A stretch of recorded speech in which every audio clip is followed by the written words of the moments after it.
Hello, everyone. Welcome to Random Encounter 327 or 327. My name is John O'Logan, and you know what this is a great time for? Going to the cottage. I apologize that this episode is technically a week late. I was at the cottage for a week with my partner. It was a wonderful trip. It was relaxing. It was a bit of a trek to get there. We got it to a rest stop, and we went to A&W to pick up a burger. And I looked behind at the car and realized that the entire plastic front shield had been hanging down and scraping on the ground the entire time we were driving on the highway. So that required a trip to Canadian Tire. But we eventually got to the cottage, and once there, it was great. I read two books. I read two books by Jeremy Parish, actually, NES Works 1985 and 1986. If anyone is interested in video game history, these things are fantastic. They are wonderful, beautiful photography, really, really great stories. I'm a giant video game history buff, and I actually learned things I didn't know in this book, and they're just wonderful. Obviously, he has this expansive YouTube, I was going to say channel, but at this point, it's more like a YouTube empire. There's so much of it. I highly recommend these books to anyone out there who is looking for really great books about early video game history. They're just terrific. I think there's NES Works 85, 86, 87. There is Super Nintendo Works, the first year, 91. There are two Game Boy Works books with the first 2 years of the Game Boy. And there is a SG 1000 book. They're just great books. Anyway, highly recommend them. And whether or not you're at the cottage, you can read them anywhere. Hey, joining us today are Mark. Hi, you guys. How you doing? Good to be here. Absolutely. And Sean. Hello. Do either of you enjoy heading up to the cottage or the camp? There's a lot of different words to describe like the place in the woods you go to get away from it all. Do either of you enjoy going to the woods to get away from it all? Yeah, I would say that I've been there. Yeah, we've got a place that we go to in North Wales that we've been to before, which has that element of it, a bit of a feel for there. It's not so much the woods, more like kind of a farm, kind of Welsh sort of, damp moistness in the dells and so to speak. But yeah, I can definitely empathise with that. When I was a kid, we used to go to a small island near Martha's Vineyard called Cuddy Hunk, which is, so small that most people just drive golf carts around instead of cars. I mean, that's the closest I have to that experience, really. We don't really go that much, but sometimes we take a sailing trip. Yeah, I've heard about this place, I believe. Well, it's wherever you go, it's just nice to get away from it all. Anyway, we're going to move on now because this episode is it's a pretty packed episode this week. So we're going to talk about two games, one remaster technically, and one brand new game that's a spin-off of a fairly long-running series. But first up, we're going to be talking about Neverwinter Nights 2 Enhanced Edition. So tell me if this story sounds familiar. A CRPG developed by BioWare is released with a huge amount of depth. It becomes a massive hit. But BioWare does not want to actually work on the sequel. They want to, move on to the next big thing. So another company steps in, Obsidian Entertainment, and then they release a sequel that is not quite as beloved as the original, but is still an excellent game in its own right. And no, we are not talking about Knights of the Old Republic. We are talking about Neverwinter Nights. It's kind of weird that literally this game series has the exact same early history as KOTOR. So yeah, the Neverwinter Nights series is I wouldn't say it's an early CRPG, but it's from the golden age of CRPGs. It's very deeply fixed into Dungeons and Dragons. I think it uses 3rd edition, or does it use 3.5, I think? Anyway, it uses an earlier version of Dungeons and Dragons than you might be used to. The original was released in 2002, a huge amount of depth. There was online multiplayer. And then the sequel was released by Obsidian Entertainment in 2006. And this was a time when CRPGs were pretty big. They were actually pretty big. They were on the downward trajectory at this point until they were revived a few years later. But this game, made a big splash, and then they'd all just kind of vanished. But in the last few years, because CRPGs have gotten this resurgence, many of the most popular CRPGs of the era, such as Baldur's Gate 2, Icewind Dale, Planescape Torment, all of them received enhanced editions, and Neverwinter Nights 1 also received one, and now Neverwinter Nights 2 has one, Neverwinter Nights 2 Enhanced Edition. I believe they're all developed by Beamdog, this one just got released, and it's not a remake. It's a modernization, so it's a full remaster. So it has a slightly redefined user interface, improved camera functionality, smoother gameplay. And Mark, you have played it. and reviewed it for the site. Actually, the reviews are, I think both of the reviews of the games we're talking about today should be up by the time this episode goes up. So, go onto the website and check those out. But Mark, so yeah, you played Neverwinter Nights too. What do you think? Yeah, I mean, I thought it was a really positive experience. I think for me, you've kind of hit the nail on the head that this is one of those remasters that for a long time we thought might not happen. I know there was some chatter online around whether the source code was lost. There was a bit of a sense of whether or not, the devs had got the full material they needed. And then it was kind of mooted that it was going there. I think it was Asper who've done the development rather than Beandog for Neverwinter Nights 2, yeah. And they kind of took over as the dev for this one. But I thought it was a positive experience. I think for me, a large part was driven by the fact that I was able to play really without too many hitches.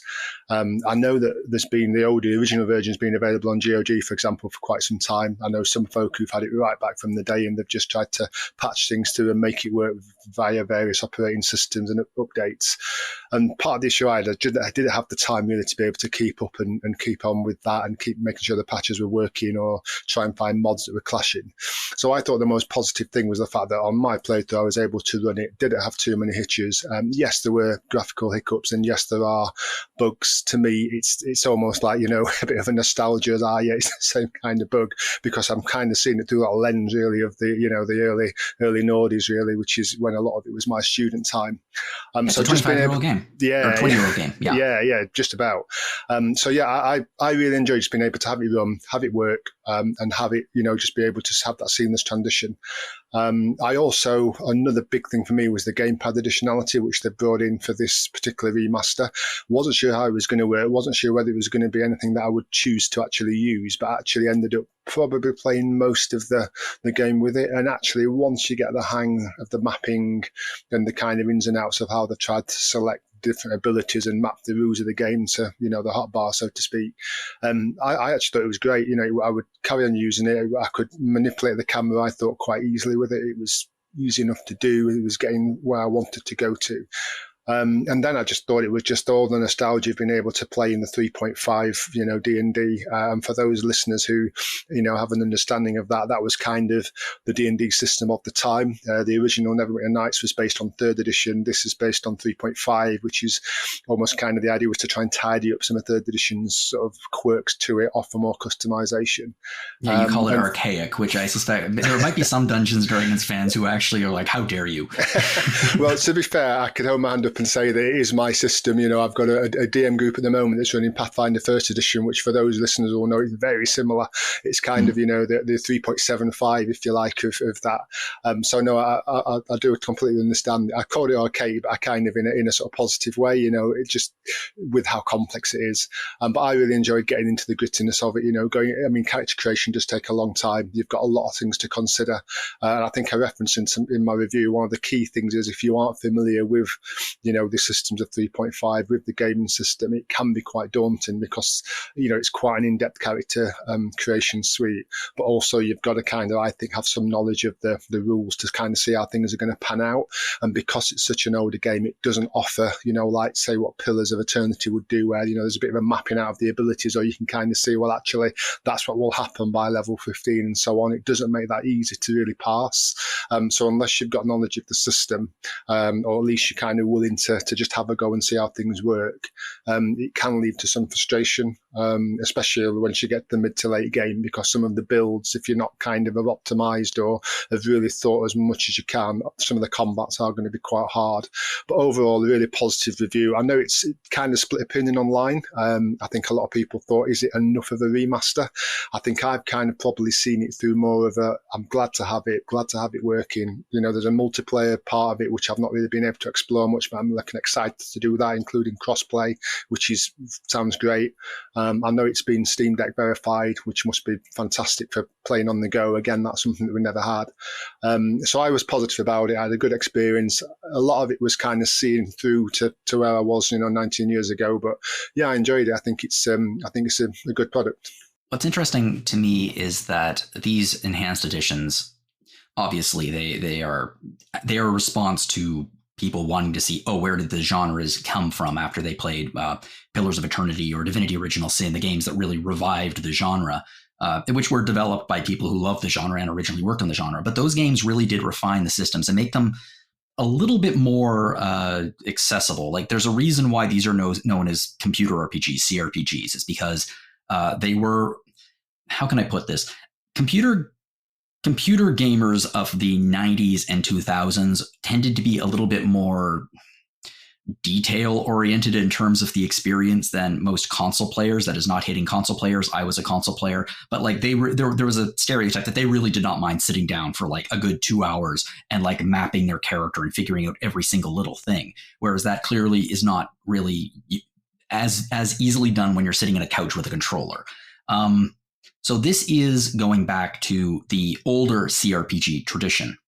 And actually, I wanted to start there, because when we talk about remasters, oftentimes we just talk about like what's new, what's improved, and we sometimes reviews for remasters sort of miss the point of we have to talk about the game here, and where it started. So what can you tell us about a little bit about the story, the background, and the original game essentially, without any of the remaster bells and whistles? Yeah, so the original game was, like I said, you picked it up from Obsidian. They'd got handed it as a way to develop the success of Neverwinter Nights. And one thing that, was really kind of came through is in the original, it was very much, testing that new tool set, testing the new graphical stuff on the back of some of the isometric, Baldur's Gate 1, Baldur's Gate 2, moving to that new system. Because they'd also included, if you remember, the Aurora tool set as well within the first Neverwinter Nights, which was enabling you, to kind of almost create your own worlds and provide your own modules, which was a really powerful thing. Well, it's interesting you mentioned the 3D graphics, and because that's fairly new. In fact, if you have never played this but you are familiar with games at the time, the graphics are arguably comparable to like Warcraft 3. Like it doesn't look exactly, the art style is different, but the style of graphics is very, very similar. And before this, for like Icewind Dale, certainly Baldur's Gate, they used pixel art. So this is a real example of some genuine innovation in the CRPG sphere at this point, pushing it into polygons essentially. Yeah, absolutely. And like I said, in the first one, also pushing it into polygons, but also in a modular tool set. So, you could start almost, putting together some of those early starts of what we're doing now in terms of the mod creation and, the creating your own campaign elements that have come through. For example, with Baldur's Gate 3, really taking off with that. We're going to see a lot more of that in the next 2 or 3 years as that opens up.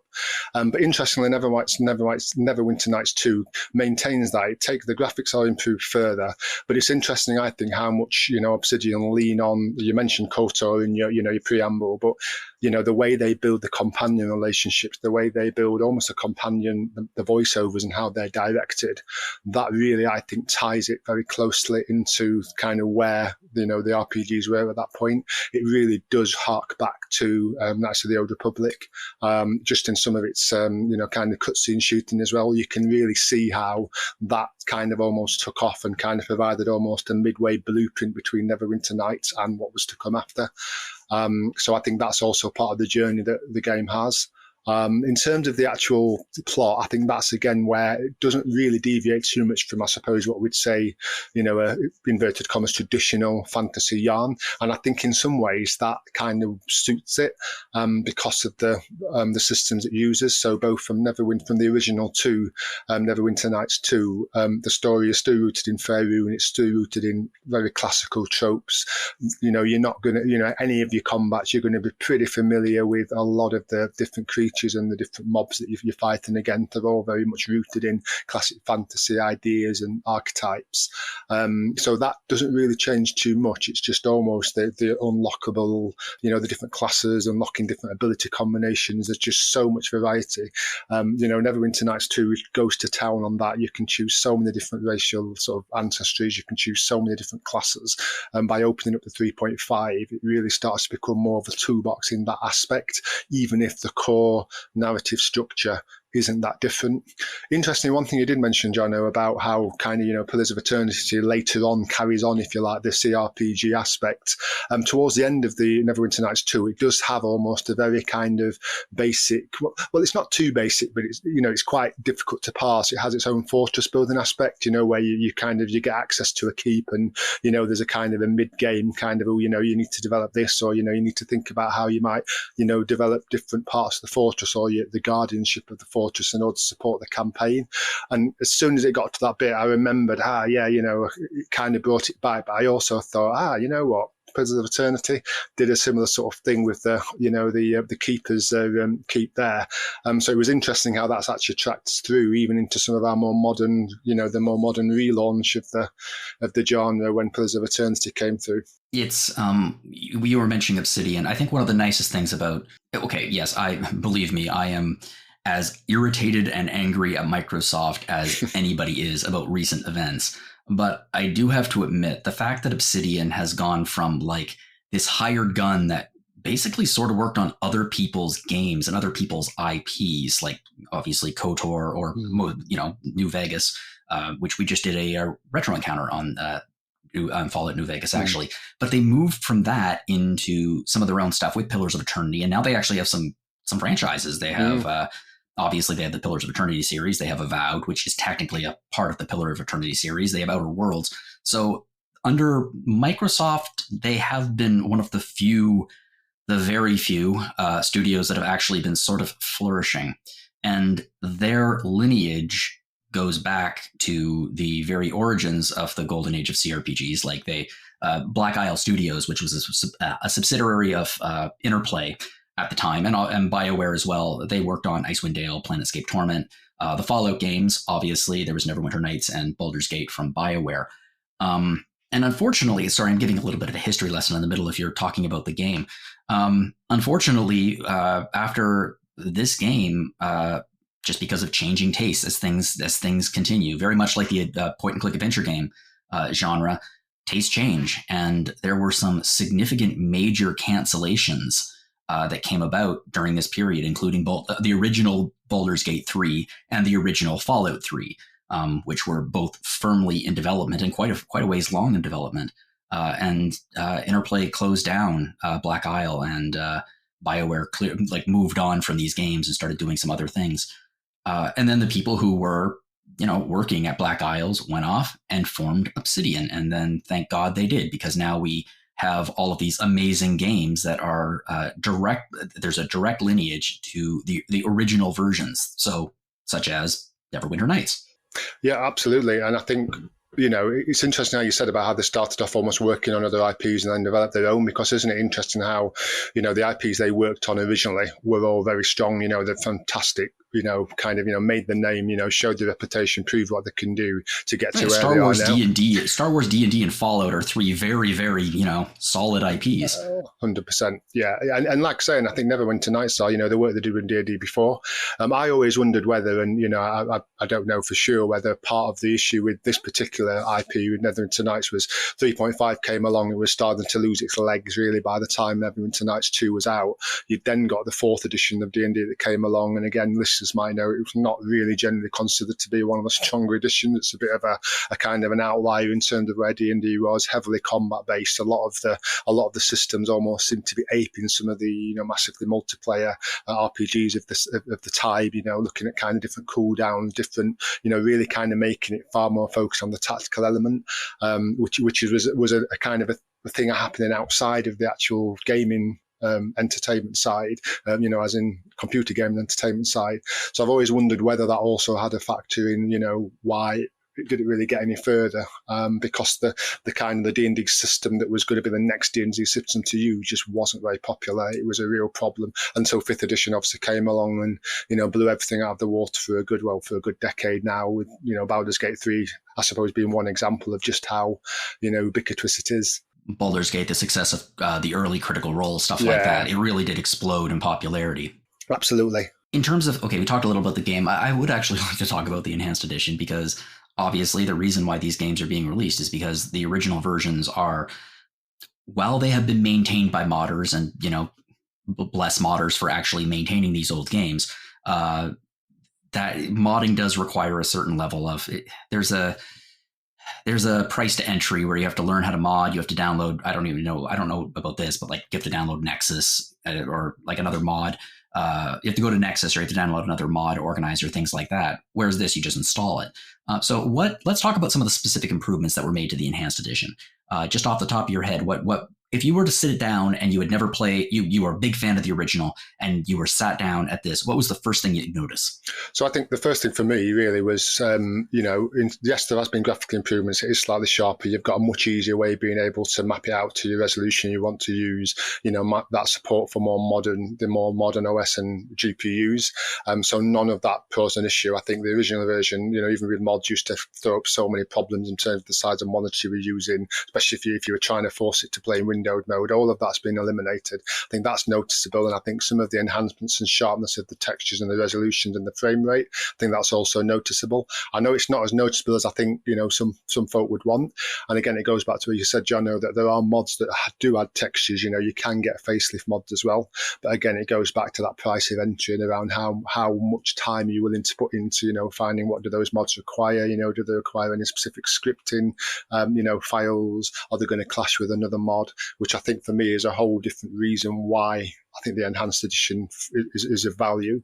And straight away, the gamepad support, as I've already alluded to, I thought was a real win for me. Just again, with the way that I play now and the way I game and the comfort that brings me, I think it's done okay. Now you can sit on the couch and make your character. You can. And like I say, they make it work. I think it takes a while to get used to. It's not the most intuitive, but I keep having to remind myself, and I suppose listeners will make their own decision, that it is roughly a 20-year-old game, that you can remaster up to a point. But one thing that, the nuts and bolts of it, really do remain the same. I think it's very telling that, and I haven't been able to do this because I've lost all my old saves on my previous rig that's up in the loft somewhere, but I have heard it that you can actually, get your old saves can be brought through into the enhanced edition, and some of them with the mods as well. So Aspire... Oh, that's incredible. Yeah, they've clearly tried to, look at that cross connectivity, but I think it also shows that in terms of the amount of enhancements, there's obviously still the core code is still, pretty similar. But yeah, the gamepad I thought is again a key thing. And then the other big thing for me, and again, I've not tested it fully. It's not been able to. We've got a gaming group hopefully that's going to happen next week. Now we're on summer recesses, the multiplayer aspect, the cross play, how that will work. Because again, trying to play on the original with that led to so many problems, dropouts, compatibility issues. Trying to do that with any kind of mods just was a real painful exercise. Yeah, and we're a long ways away from the golden age of LAN parties where it would be like, 5 computers in one room. Absolutely. And I think the other thing to say as well, unlike say, and I know that you're a big fan of the mods on Fallout, Jono, but say like some of the really big games where they've got their own launchers, they've got dedicated crews where, you've got a front end for the modding platform, and it makes it a bit easier for the average user. Because Neverwinter Nights 2 has never really been that popular in that respect, you've still got to do quite a lot of old-fashioned modding. You've got to find the mod file you want. You've got to go through, how do I install this? Got to check, like I say, if you've got any prerequisite scripts that you need, checking for compatibility issues. If you've got an older version of the mod, it's probably not going to work. And then, for me, fundamentally, that was a barrier. And when you're talking about a game where, the core campaign is over 60 hours, you don't want to be coming up against an absolute, crash or bug that you can't proceed when you can't just quickly restart. So I think for me, they were the things that really made it work. But I can completely understand how, if you're a dyed-in-the-wool Neverwinter Nights 2, veteran who's gone through all of the expansions, you've kept your patches up to date, you're part of that scene. Now, I would definitely say this game's probably not going to be for you. It's not going to add anything probably more than you've already got. But if you're interested in the game, if you're new to the world, if you're new to this particular, kind of gameplay of the D&D 3.5, and if you want a good traditional fantasy yarn with a hint of nostalgia, I think it's definitely worth looking at. And similarly, if you are a lapsed player who really doesn't want to have to battle with countless patches or checking to see how you can make it work, then on my playthrough, as I say, it's been smooth all the way through. I've had no crashes to desktop, no hitches.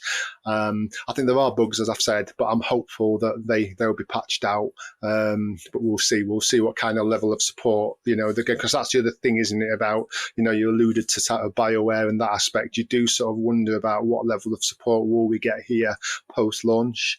Beamdog fantastic, really, because they got it. They got the culture. Now that we're in kind of Aspire, it's part of that, of a larger corporation, so to speak. That's the only thing that I'm just hoping will still get a level of, bespoke for the community, especially when they're talking about having, Steam Workshop support.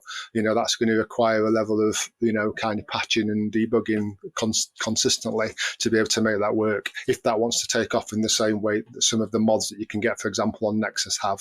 Yeah, the reality of the matter is, Beamdog, from what I understand, obviously some of the same people who worked at some of these companies, but also almost like a halfway point between fans and an actual business in terms of the passion that they had for these games and what they were trying to do with them to remaster them. I have an odd feeling, this is not a judgment call, by the way, because I actually really like the graphic style. I have an odd feeling that for some younger players who do love CRPGs, this might be a harder sell. This and Neverwinter Nights might be a harder sell than, say, Baldur's Gate, Icewind Dale, that kind of thing, because of the graphic style. Because with Baldur's Gate, that kind of thing, it's sprite-based. And like with a remaster, you can do a lot with a remaster in high definition, and the game can look stunningly gorgeous. Whereas there's only so much you can do with 2005 era polygons. With like late PlayStation, early PlayStation 2 eras of graphical stylings. Yeah, I think that's a really good point. When you think back about the isometric kind of, if you like, kind of, bloodline, like you say, from Baldur's Gate into Icewind Dale right through to Pillars of Eternity 2 and 3, and the Planescape game, they can all really kind of grow a lot more, kind of more fascinating, more fantastical, some really grand vistas, because they are very much sprite based, and within that, kind of design choice, they can be really, really varied. I do think I agree that Neverwinter Nights 2 does suffer from the fact that the polygon level and the design level of the time does mean that you are going to see a lot of caves, that are very similar. A lot of the temples, a lot of the underground, kind of layers are very similar. Even when they try to do some palette changing in terms of the, desert mountains as opposed to rocky mountains, so to speak, or more lush mountains, you can kind of see where the joins are there. So I think you make a good point. You can kind of definitely see the limits of the time. A good example is how there's literally no different floors. You're never ever going to really be traveling upstairs much. And, you might find the door that transitions you to the, second floor, but you will never see that join, which is quite interesting. So everything's very much on one plane. There's a bit of height in terms of, in terms of the contours of the actual, terrain. But it's interesting how a lot of the internal buildings, a lot of that aspect is always on one level. And sometimes you do sit back and think you've got to suspend your disbelief in terms of, well, actually, what kind of, if this is the layout of this layer, what does it look like from the outside? You've really got to suspend your disbelief sometimes and just accept, that it is, nearly a 20-year-old game, and we are seeing it through that lens of the game design. I think for me, again, that goes back to my sense of, remembering what it was like and having an appreciation of that. But I think you're right. I think for younger listeners, or listeners who are used to, the more modern aesthetic, it would be a much more difficult sell than some of the isometric pixel-based, options. Yeah, this is another reason why I'm so impressed with Obsidian, because it wasn't just that they were working with other people's IPs. They were working with other people's engines. Like I'm looking at their Wikipedia page, like KOTOR 2 used BioWare's Odyssey engine. Neverwinter Nights used an upgrade of the Aurora engine that BioWare had.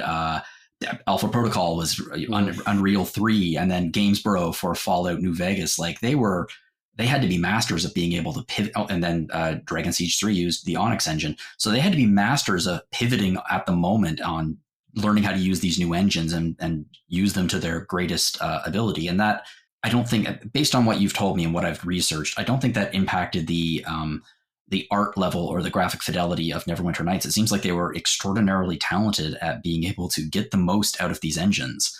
In this case, this is the best looking that the game can possibly look in this remaster. And it looks good. It doesn't look bad at all. I'm not saying it looks bad. It's a very specific graphic style of the era. Absolutely. And I think that's kind of, if you like, the summary. If you want that particular graphic style, the 2005, 6, and 90s to noughties graphic style, that is very representative as what we were all playing, the sort of stuff that we were experiencing. And it's worth pointing out as well, Jono, that, as well as them working with different engines and working with different IPs, they also put in, their own tool set. So like I said, Neverwinter Nights had the Aurora tool set. It was very popular. It was quite quite easy to use, but it was quite limited in the same way that the original game had a relatively limited aesthetic. But Obsidian actually developed the Electron 2 set specifically for Neverwinter Nights 2. Never quite as popular because it was much more complicated to use, because it was much more powerful. But again, it's just for me, it's worth reflecting on how, actually they did put a lot of work into, trying to get Neverwinter Nights 2 to have that same sense of community as well. And look, here are the tools. Yes, they're more complicated, but equally, you can do more with it. But I know that it just wasn't historically, as popular as the original's tool set. Well, you really enjoyed this. Obviously, you have some history here, but like you gave it an 85. It's you praise the remastered visuals. We didn't really talk about it a whole lot, but the underlying combat system can be a little frustrating. But all in all, you really enjoyed this. Absolutely, yeah, and like I say, I'm having conversation with you now. I can sit back and see. I know I'm seeing it through a more nostalgic lens than like you say, some other viewers and other listeners would. But I think that's how it kind of spoke out to me. And again, I think I was kind of more reflective on exactly what level of remaster I was expecting, and I kind of knew I wasn't going in ready to see HD textures everywhere, ready to see grand expansions to the landscape or to the story. I would just be happy to see, look, get it working, get it smooth, be able to offer me some of those enhancements, some of those, quality of life features that are just going to help me play the game now. The fact it's packaged with everything else as well, which I know the original new version does. But the fact it's packaged with those also helps in terms of, you've got so much to get through, so many different things, playing it through twice would be a huge undertaking. It's one of those things, you've got real value for money if you're into, this particular type of game, and in particular this part of history. It's certainly the only way I could, really revisit it, given what I've said about, kind of previous versions, patches, mods, etc. Yeah. Sean, I feel like a because I forgot to mention to you, you've never been on before. You could have felt free to say anything you wanted if you had any questions. So if you wanted to say something now about and ask any questions, please feel free. You don't have to, but if you had anything, please say. I have very little experience with D&D style CRPGs. I have only played Baldur's Gate, which is, I imagine, something of a different beast, considering it's a whole system and a half later. Yeah. In terms of D&D mechanics, I mean, related, you'd see the lineage, but yeah, probably not.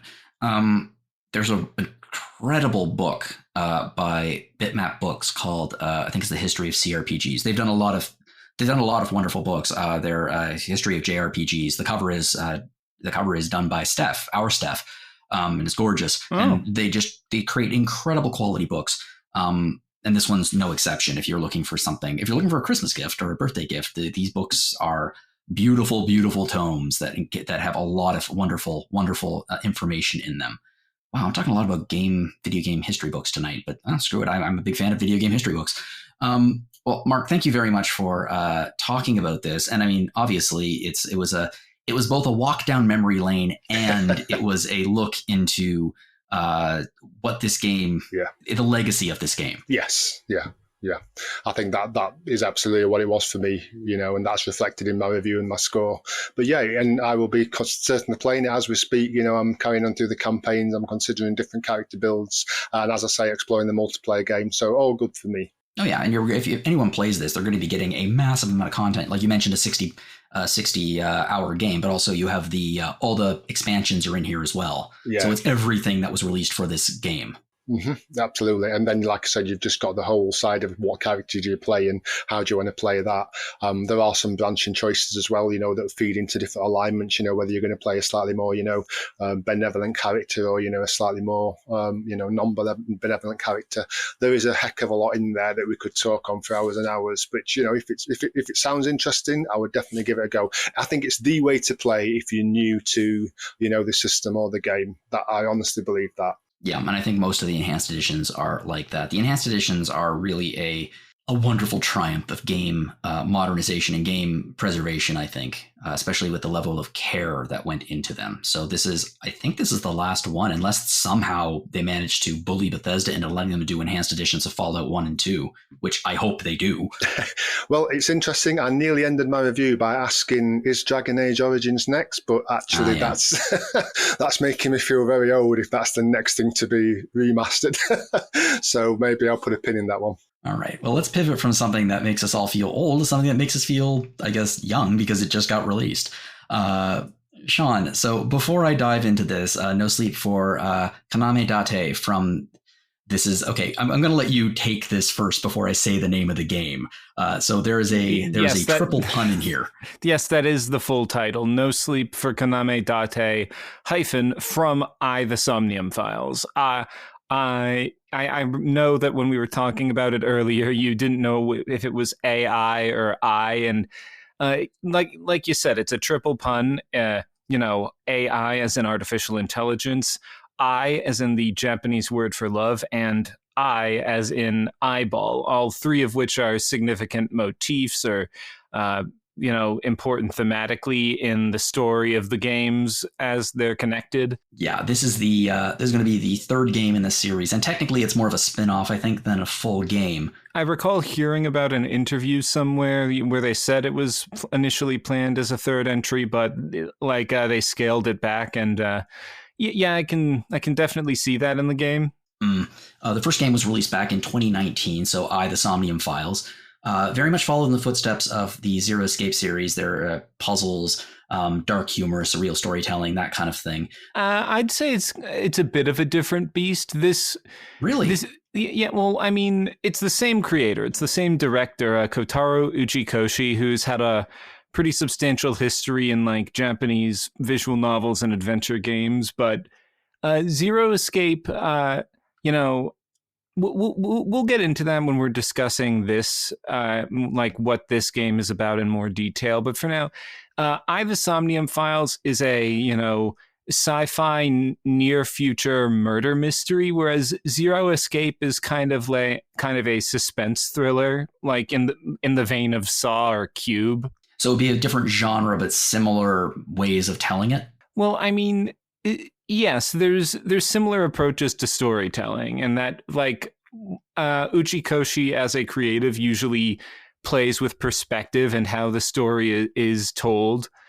This is pretty much his mark as a creator. Not necessarily unreliable narrators, but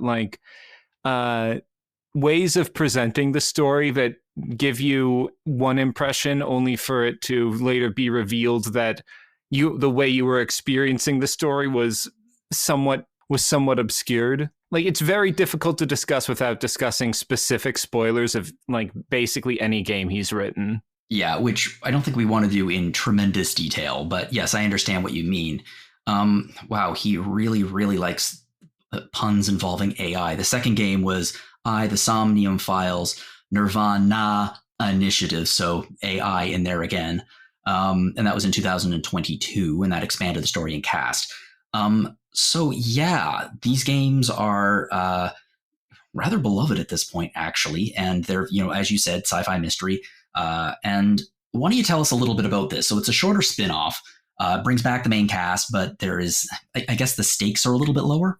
I mean, it's not necessarily that they're lower. It's just that they're okay. So basically, the premise of each of these games is, centered around, some sort of bizarre sci-fi styled crime of some sort. In the first game, it's a bunch of serial killings where, everyone's eye is gouged out for some reason. In the second one, it's a Jesus Christ, he really likes the eye thing, doesn't he? Yeah. In the second one, it's a bunch of people who are cut in half right down the middle, and each part keeps showing up in different places, different times. In this one, it's mostly just a kidnapping. It's just a kidnapping.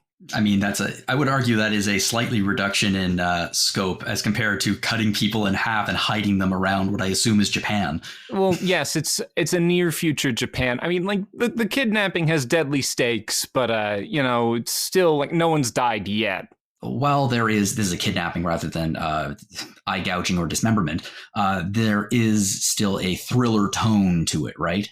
Yeah. Yeah. How would you say that this game compares to the previous games in terms of the I guess, the dramatic tension and the way the characters of this game respond to that.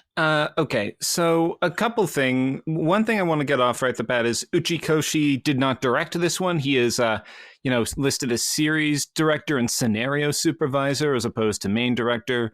One of the staff members from the previous games is directing, and the character voices feel pretty consistent. This is pretty much the tone that the other games are going for, and the iGames, they're a bit more they have a bit more levity than the Zero Escape games, if you're familiar with those.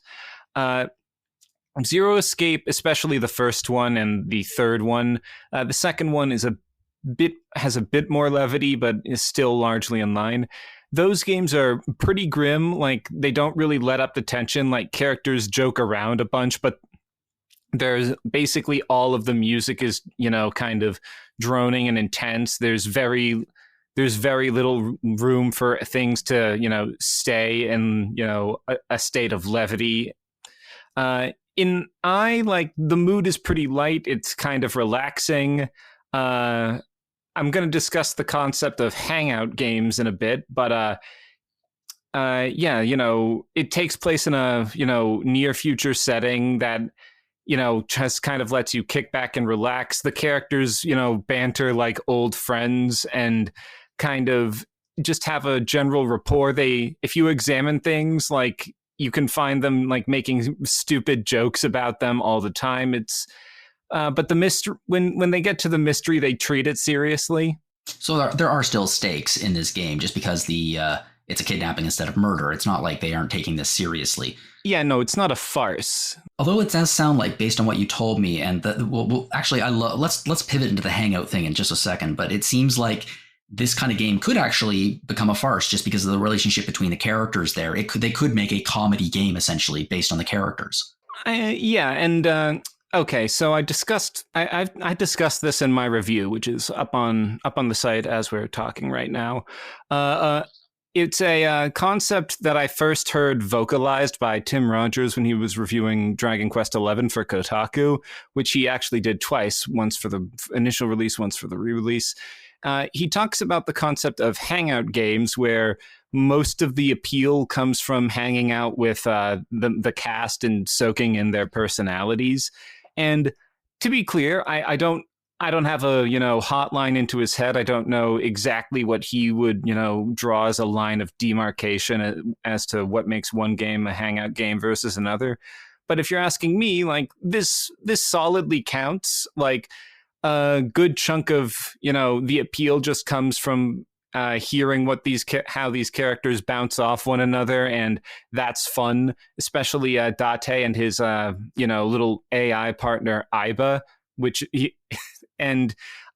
just so we're clear, Aiba is actually a little robot who's his fake. He was missing an eye. He lost his eye, so Aiba is a little robot eyeball who just lives in his eye socket. And yes, it is supposed to sound like eyeball. Yes, so we are continuing with this pun motif. Yeah, no, Greg Chun and Erica Harlacher have some really fantastic chemistry in the English vocal performance, where, like, Date is kind of he's kind of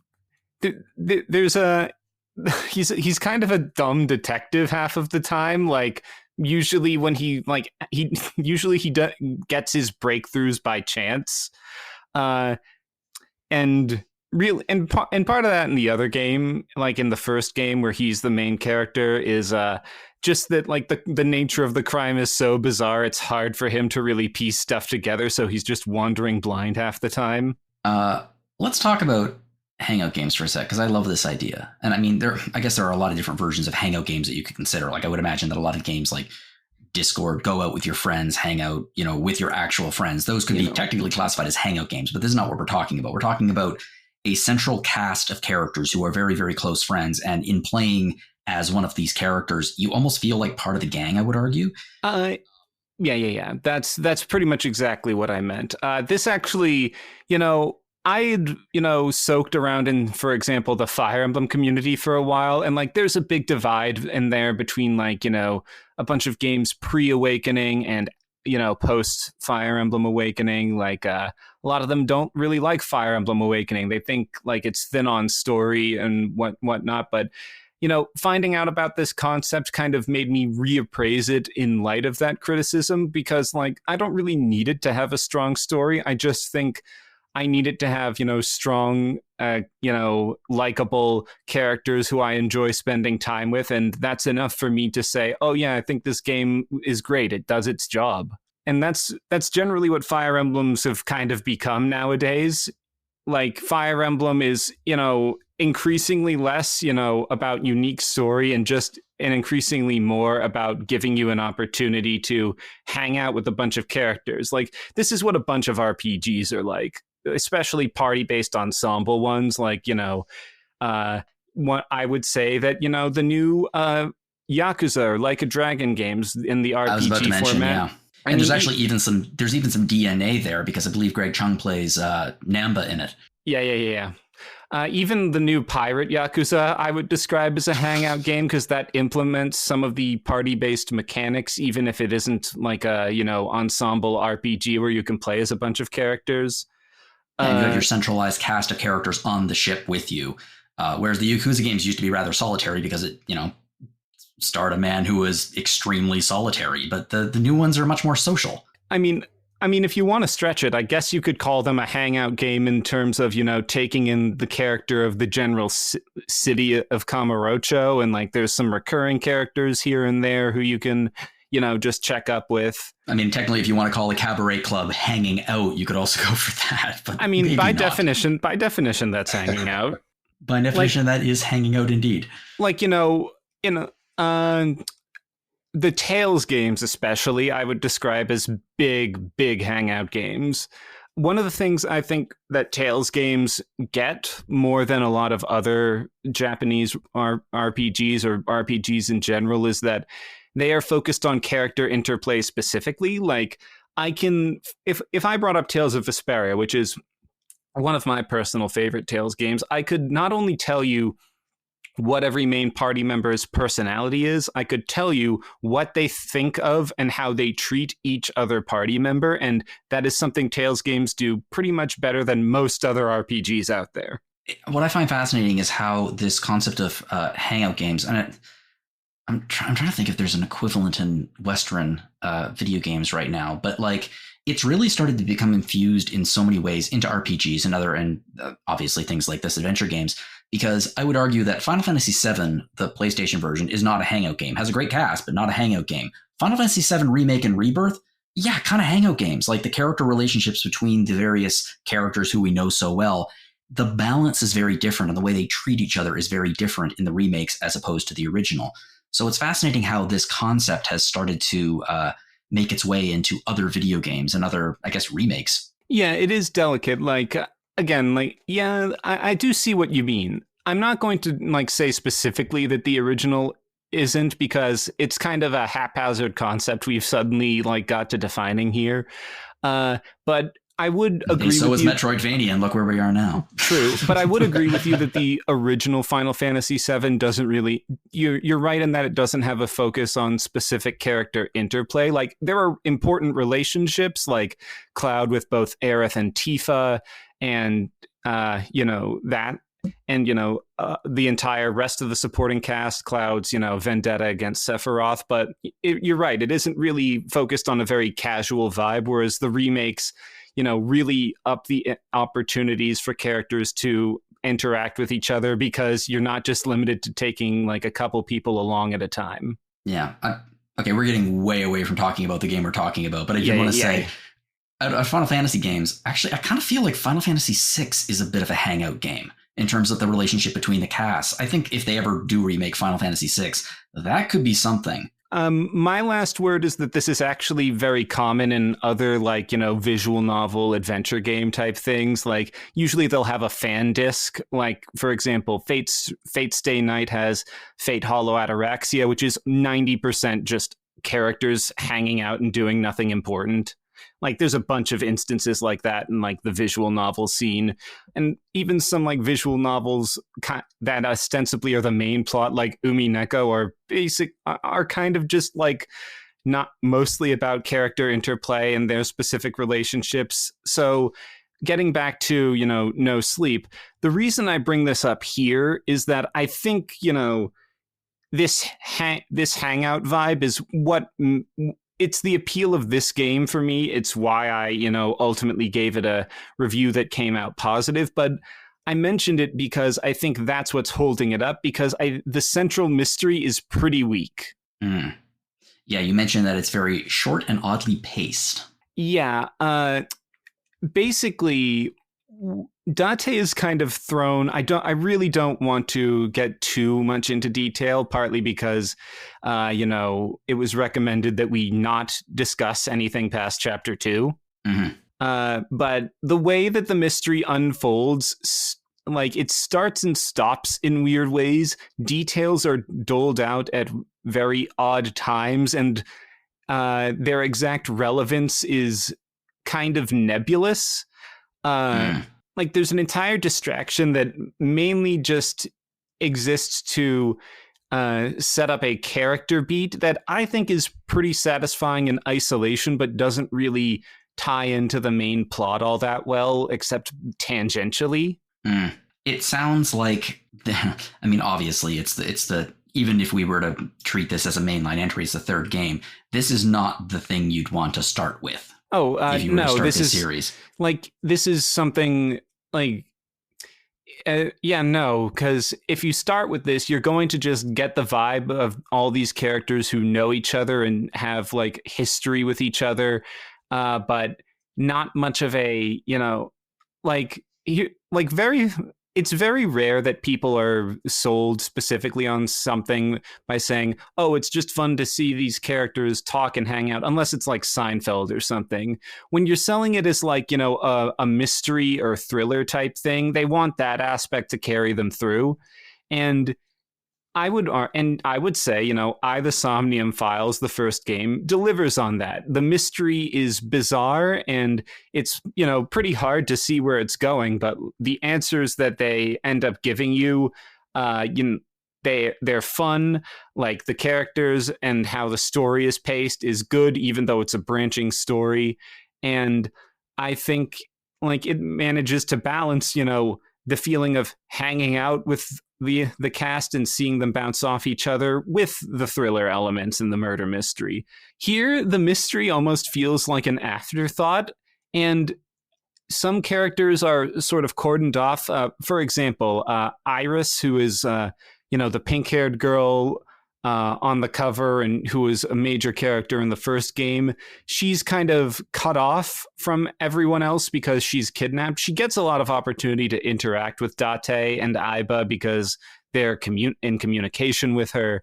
And that's fun. I do like the puzzle rooms, which are actually an interesting callback to Zero Escape. They even use some of the sound effects and visual cues from the Zero Escape series here. Oh, that's a nice callback. Yeah, and I like the puzzles here. They're fun. Like, they're kind of they find a way to make the visuals of the escape rooms look interesting. And yeah, there's some good interplay, for the sections where Iris is present. But yeah, she's sort of cut off, so that means like she gets fewer opportunities to interact with other characters. Date, is still doing most of it, and that, like I said, that's the best part of the game for me. But there's also weird parts, like where characters will just conceal information from him for reasons that don't really make sense, or like sometimes a character will make a leap in logic, like. And someone will be like, oh, yeah, how did you find that out? And I'm like, I don't know. That it didn't seem like you needed to fold there. That seemed like pretty spurious reasoning. Okay, so it's just not as quite, I guess, as coherent a told story as some of the other ones in terms of how the information is doled out to the player, which unfortunately will obviously directly impact the overall mystery of it and then have the satisfaction of solving that mystery. Yeah, like, I mean, really, the mystery here is just where is Iris, who has kidnapped her, and why? And yeah, one of the things that really, elevates the other games in the series above, like, just an average thriller is that they're made by Kotaro Uchikoshi, and Uchikoshi is almost completely incapable of writing a game that doesn't involve some weird plot recontextualizing plot twist. I've not only played like the entire Zero Escape series, I've played Never 7, Ever 17. I played the recent 100 line, reviewed all of those for this for RPG Fan, actually. All of them have this. Like, the entire Zero Escape franchise has it. Like, even after the first Zero Escape game, they keep doing this thing, like, with each game where they keep recontextualizing your understanding of the plot, even though you already know the plot twists from the last game. And, No Sleep for Kaname Date doesn't really have that moment in the main plot where your entire understanding of what's going on is turned on its head. It's a very, okay, we found out the answer now, and the answer is, understandable. Let's go stop the crime. It's much more straightforward. Yeah. Which, I mean, fair enough, but unfortunately, it seems like most of these games, because they have that recontextualization, it will leave this one feeling, I guess, unsatisfying or even incomplete. I mean, I don't think like you need to have a super, upending type plot twist to make a good mystery or thriller. It's, I guess like it's just relative to expectations, but, even aside from that, like the mystery itself just turns like there isn't really much in the form of misdirection of who could be doing this or why would they be doing this. It's, and a lot of, and, that's, it's very, very hard to discuss without spoiling stuff, partly because like there really just isn't that much to talk about. Yeah, I think that the fact that there isn't that much to talk about is kind of telling about it. That being said, I mean, obviously there's a high level of production quality here. I wanted to ask you very quickly about the voice acting, because you mentioned Gray Chung. I guess I wanted to ask, how does the voice acting help carry the story? Because as we mentioned before, the story is not necessarily as good as the other games, but do the performances help carry the enjoyment of the story forward? Oh, absolutely. Like, I mean, which plays into the hangout angle. We got into that whole discussion about hangout games, and like, voice acting is basically the main vehicle through which personality is conveyed in this type of game. Like, there isn't like a super high level of production quality in, say, the facial animations. They're mostly, stock animations that, play in the bottom left side of the screen, so you know how a character is feeling at any given moment. So a lot of the legwork in conveying character relationships and personality is down to the performances. And yeah, that's basically what carries this whole thing. Everyone is on point. They sound good. They sound consistent with how they're performed in the other games, so you don't need to worry about that. And the new character, there's one particular new character, Hina, who she manages the... Okay, so one thing that I've neglected to mention up until now is the series mechanic, or like series like a signature section where, Date dives into like the dreams of certain subjects in order to find information to advance his investigation. And the technician who manages that, Hina, in this game is a new character. She's also very well performed, but I think her voice actress is, what was her name? Michelle Marie? I'll need to double check that. She fits in really well with the cast just in terms of, tone, and her voice actress is, very good at matching the, not just like the character's intended vibe, but, matching that with the setting. We need to wrap this up and go on to our discussion question, but I did want to ask before we did that, obviously this is technically the third entry in the series. If you were to be talking to someone and they were like, hey, I'm kind of interested in these games, would you recommend that they start with either Somnium Files, or do you think that they would benefit from the context and of the where this sort of came from with the Zero Escape games? Where would you recommend people start with this type of game? I mean, I guess, like, hypothetically, you could find a guy who's really into Zero Escape and Kotaro Uchikoshi who would, perceive this as a sort of onboarding experience. But, I mean, there's a couple reasons I would maybe recommend against that. Like, if anything, I would recommend this more, if anything, as a bridge between the First Eye and Nirvana Initiative, because this like also has a few characters who debut in Nirvana Initiative, and maybe sort of bridges the gap between their introduction and that a bit better.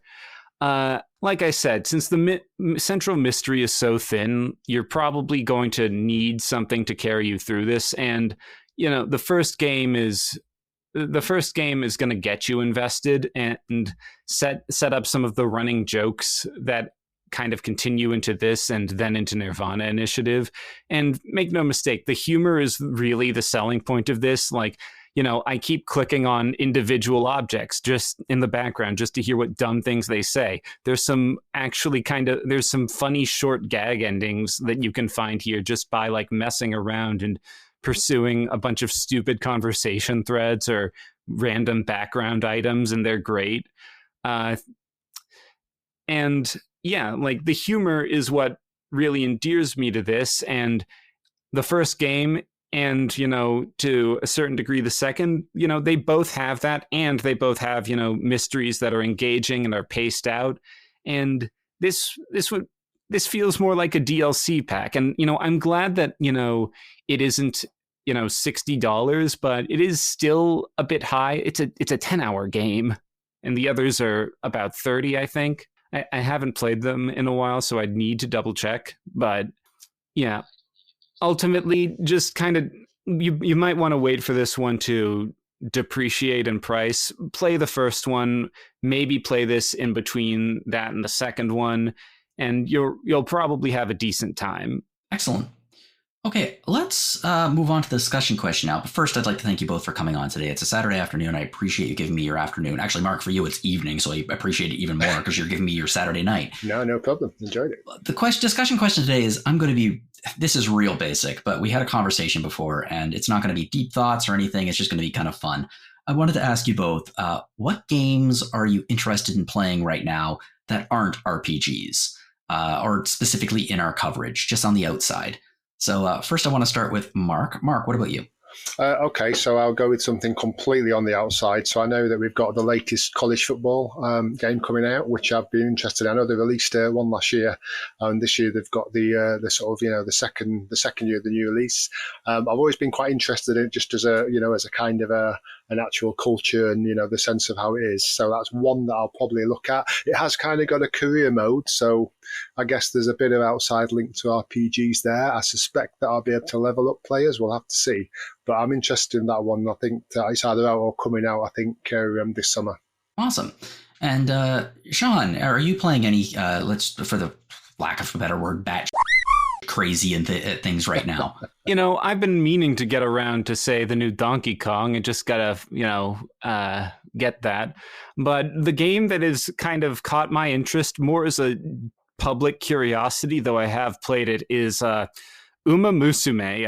I think I've discussed this with you before, but it's a bit of a story. To put it mildly, yes. Okay, so Uma Musume is a Cygames gacha mobile game based around horse racing.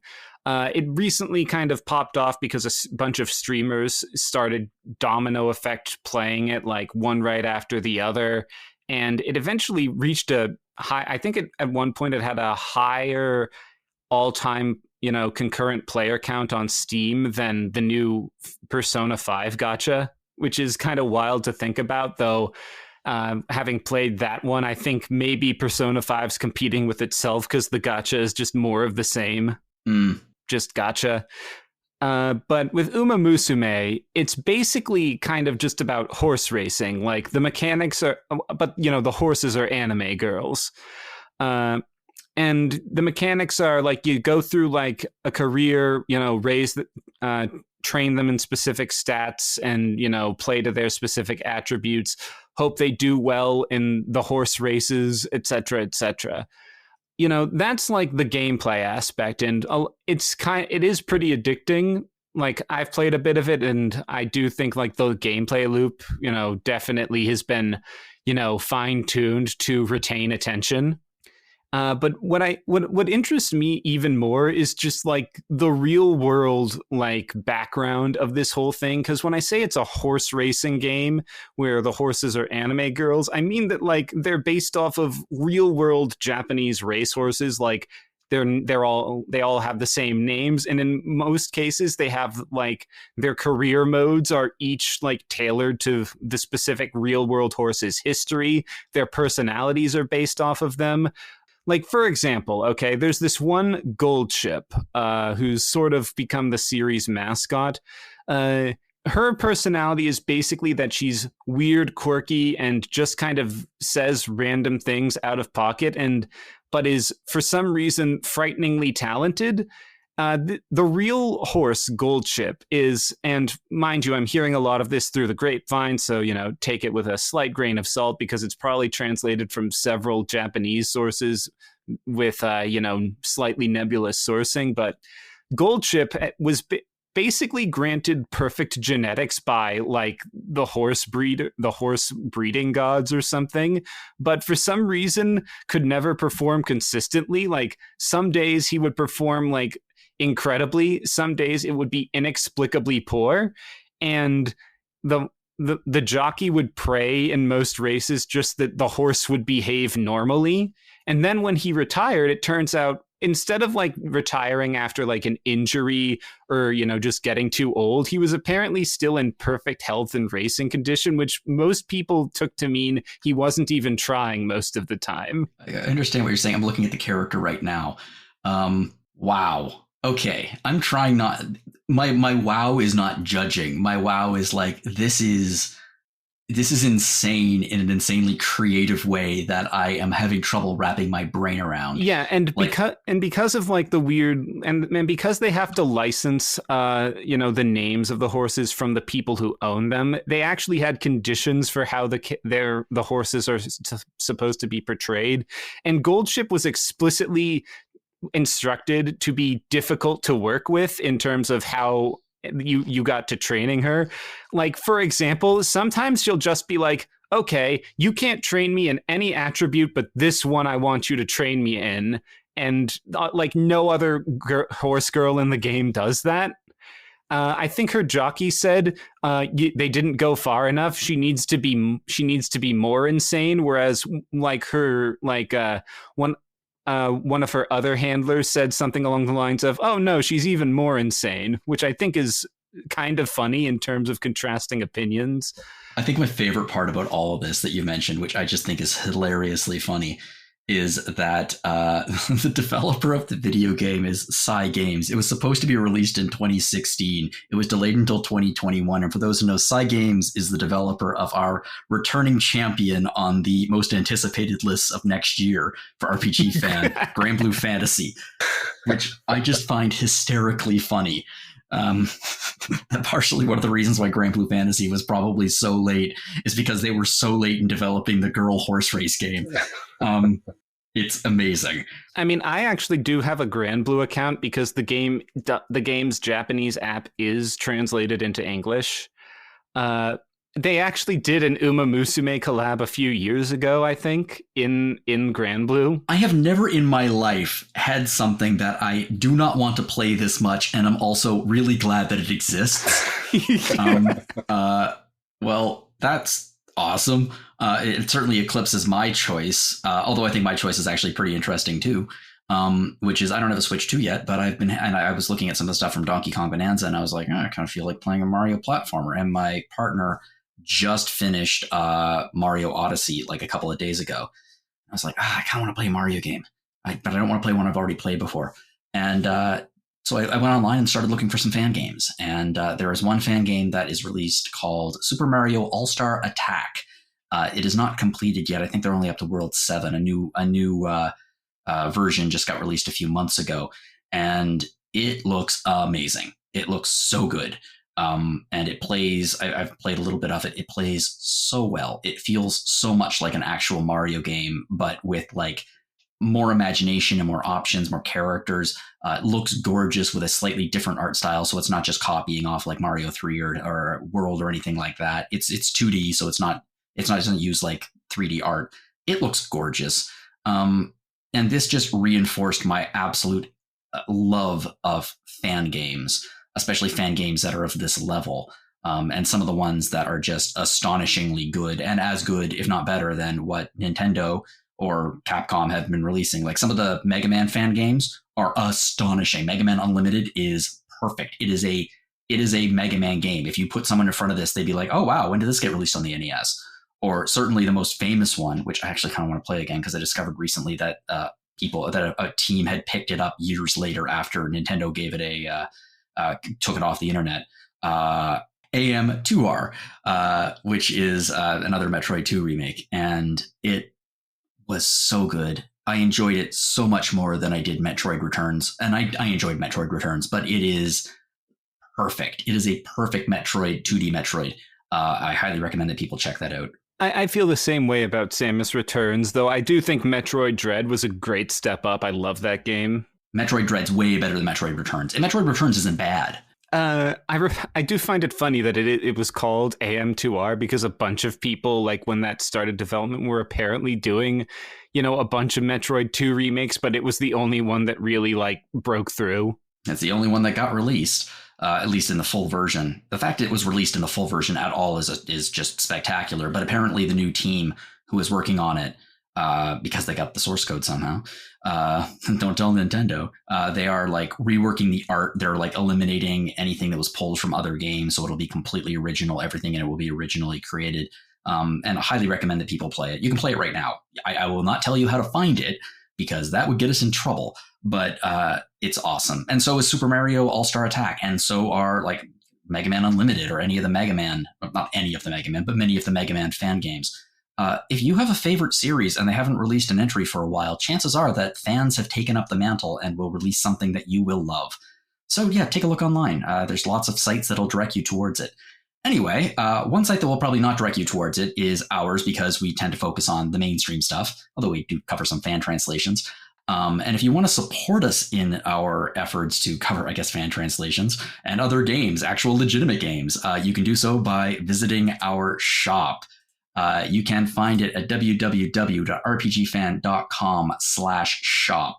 And on there, you will find all kinds of things. You'll find mugs, you'll find baby onesies, you'll find lots of things. We have some other stuff coming up in the future. And you'll also find a link to our collaboration with Hyperplay RPG, the RPG Fan Review Card Collection, which is a showcase of nearly 300 of our review cards, as you can see on Instagram and other social media channels. Love this book. It's awesome. Absolutely take a look at that. Another way to support us here is to check out our past episodes of Random Encounter. Last week, we kind of got back, 2 weeks ago, we kind of got back to business. We took I wouldn't say a break, but we certainly were covering a lot of stuff from the early part of June where, there was not E3, there was the Switch 2, lots of stuff came out. And last week we covered Deltarune and Raidu Remastered, and both games really, really interesting. So highly suggest you check that out. We also have 2 other podcasts at the site. We have Retro Encounter, and we just recently finished up the retro focused on Fallout New Vegas, and now the team is focusing on Breath of Fire 2, which is a game that I have not played for many, many, many, many years. They seem to be enjoying it despite the infamous translation, so absolutely check that out. And we also have Rhythm Encounter, which is RPG Fans Music Podcast. That is, went over the last 2 weeks. The last episode was focused on mobile RPGs music medley. Believe it or not, mobile RPGs actually have some fairly amazing music, and there's some really, really great music in that episode. So even if you don't like mobile RPGs, check that out. If you'd like to get in contact with us here at Random Encounter, you can fire us off a message at podcast@rpgfan.com. I would love to hear from you. If you have any ideas for future episodes, discussion questions, anything you'd like to share, please fire it off to me. And if you'd like to fire me off an email personally, you can do so at my email, jlogan@rpgfan.com. And you can also find me at johnologan.bluesky.social. And honestly, just feel free to add me. I'd love to follow you too. But I'm not the only person on here with a social media presence. Well, presumably, actually, I haven't asked you yet. Mark, where can we find you online? Yeah, so you'll be able to find me with RPG Fan. I'll be doing some reviews, the occasional feature. I'm also on Blue Sky Bee as well. I cannot honestly remember my handle, but I know it'll be on the site. Awesome. And Sean? I'm at SP Cabot on Blue Sky, and I can't remember my exact Twitter handle because I try to stay off Twitter nowadays. But who the hell cares, really? True. And if you enjoy this podcast, you can share it with your friends. You can help us get the word out there, and you can rate us on iTunes or your other podcast players of choice. Both of you, I already thanked you, but I want to thank you again. Again, it's Saturday. It's a big day. And thank you both for making the time to come on and also making the time to review these games for us. No, thank you. Good to be here. Thank you. I needed an outlet for all of that stupid horse lore. though well, you're welcome. I apologize for taking up your precious brain space with all of that. You're welcome, Sean. Also, this is Sean's first time on the show, so thank you for coming on, Sean. Thank you. Thank you for having me. Anyone out there, if it's your first time listening to the show, or if you are a long-time listener, thank you very much for listening. And to everyone, whatever you're playing, whether it be horse girl related or not, have fun.